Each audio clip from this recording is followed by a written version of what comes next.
fun. Let's go corners. Let's flip to the other side. And I thought this was going to be a huge question.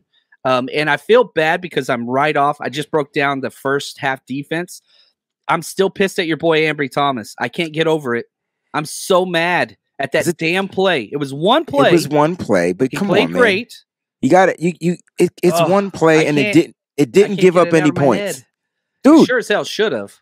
But it didn't. So 25 seconds left, midfield. You bite on an out route? He bit. He bit on an out route. I mean, that was chunk. That was five guys certified chunk. And that's why you pay safeties. I will say that. Yeah. And on top of this, on top of that, again, it was a bad play on his part. Terrible play. He had a great game. A couple of PBUs that I thought was on point. And then that one play. But you can't judge a person off of one play. It's how they respond or react or come back. Trey Lance threw an interception, but then threw a touchdown. Like that. This is what happens. How do these players shake it off and come back? Ambry Thomas, to me, again, week 1 in preseason, played great until the penalty. That one play took his whole demeanor down. And I felt like for Ronnie Bell, because I just want to bring it back to him, I just feel like, yo, he has to catch the goddamn ball. Like at the end of the day, you were paid to catch. I don't give a who you are. You're a wide receiver. Look the ball into your hands and then secure the catch and bada boom, bada bing. But in 2 games, I will say that ball, though, from Sam Darnold was hot. I mean, it was hot. Whereas the week 1, it just literally went through his hands. And so he has to be better. And these are the mistakes you're going to get with guys that aren't on the field all the damn time. Yeah. Look at this. This hurts. Thomas says, I George Tart off one play. Got to be consistent. Yeah, that hurts. That hurts. But Tart's play cost us the NFC Championship game. Yeah. So that's a totally different. That's totally different. And I get it. But NFC Championship, he drops an interception. It's not saying that if he would have got that, we would have won, but damn, we would have been able to probably close that game out. Right. My thing is quarters coverage, 3rd and long. You do not bite on an out route. Like you got to understand the situation. And again, he has to be put into those situations to understand it. So and I thought he played well. I thought the tape was good, but then it's just like, man, for me, Ambry, it's all upstairs. Mm-hmm. I think he has the skills. He has the physical skills. Yeah. It's just, man, he's got to figure that out. So sticking with the quarterback position, I can't believe this name's on my list. Is Isaiah Oliver making this roster? Yeah, it's interesting, right? Because he was brought in and he was highly sought after. I remember Steve Wilkes saying that he was the number 1 nickel corner that they went to go get. Nickel on this team. No. So will he make the roster? Yes. Because contract. I just feel like it's in his contract. But again, this is not he's just not good at the nickel spot. Now, I don't know if they're testing him to cover quicker, faster guys. He is a bigger nickel, but I don't think my issue is with him covering guys. I feel like he just can't fucking tackle. So he can't tackle. Sorry. No, that was my write-up on him out of Colorado, was like, this dude can't tackle. But then the last 2 years in Atlanta, he was tackling everybody. And so it's like, who are you? Which one are you going to be? Because he has not had a good training camp. He has not had a good preseason game, singular, at all. I don't know what that's going to look like, so we'll see. Interesting. I'm not excited about that. Now, AJ Parker, Deshaun Jameson. Has Deshaun Jameson made this team? I think he's made the team already. I don't know. He's not flashing on defense. Like, dude, they're throwing by him. Like he's shutting dudes down. Okay. I if you say he's shutting dudes down, I mean he's shutting. Okay. I'll take your word for it. Just haven't seen him flash on defense. Yeah. Now, right here, Nick says, poor Darrell Luter, IR for the year. No, because he started training camp on PUP. He's our only player. Him and Mitch Wisnowski were the only ones. So because he's been on PUP all year, throughout training camp, he gets to start on PUP. He will not count against the 53-man roster. Correct. And the Niners could activate him anytime after 4 weeks. But probably without injuries or whatever, he'll be on the Kalia Davis track. But yeah, I mean, I think Darrell Luter could play right now.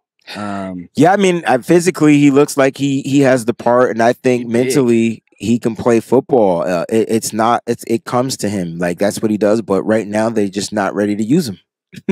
Yeah, there we go. Now, all right, let's go. Why not? We're getting this conversation. Let's do it. Doggo Dude says Q night, Q night, Q night. Let's talk safeties. Q Knight was all of training camp at nickel. Then for preseason, they shifted him to safety. He's put up good tape. He's put up great tape. It depends, though, John, where they're trying to play him. Yeah, as a safety, I can't figure out the numbers. I don't see it as a number. You got 4 safeties. Yeah, I mean, and then as a cornerback, we didn't even mention guys like Womack and all those other dudes. So like I've 6 corners, 4 safeties, that's 10 right there.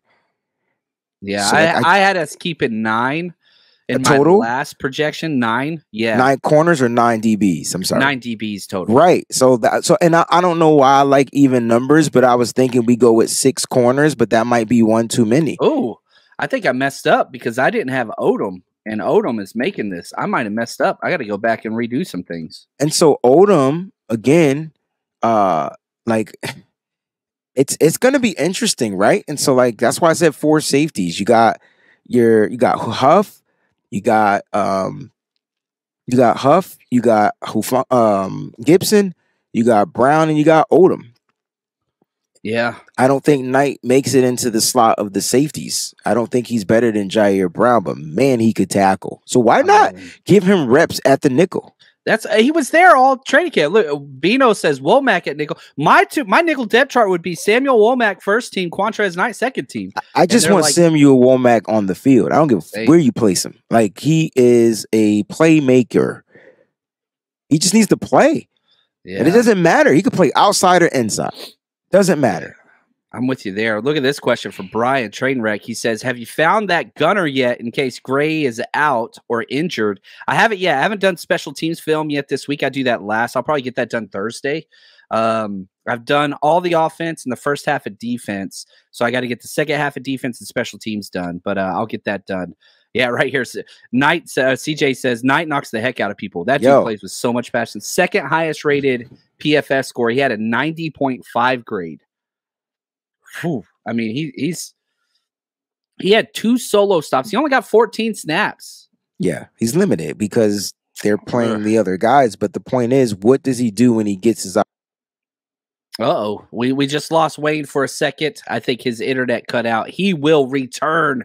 We're going to bring Wayne back, no doubt about it. Now, I do want to say, oh, here he comes. Here he comes right here. What's up, big dog? See, that's what happens when you're trying to multitask and you hit the wrong daggone button. That's awesome. That's awesome.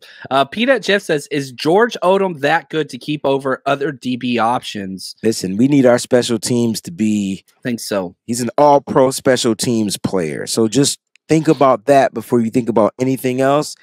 And then you would figure he's 3rd on the depth chart as a safety, and you're waiting for Ji'Ayir Brown to develop. So, yes, like you got to have him. Special teams, we need that to remain great. Yeah. I feel the same way about Odom as I do DFF. I don't want Odom to play any snaps at safety. I don't want DFF to play any snaps at linebacker. But, man, they are so damn good on special teams. Look at this slick. Q Knight reminds me of Jimmy Ward. Ooh. Kind of. I feel like he has that same dog. Jimmy Ward was a great tackler. Like, I think that was what he knew how to tackle. He knew how to dive at the legs. He knew. I mean, every now and then he'll go for a big hit and get a dumb penalty, but he knew how to tackle. I feel like Quantrez Knight does the same thing. He just needs the reps, man. But it's hard. That the issue with this team is that the talent and is there, like for starters. Like it's tough. It's hard to make this roster because the question is, how do you beat out the starter? Yep. The 49ers Rush Podcast.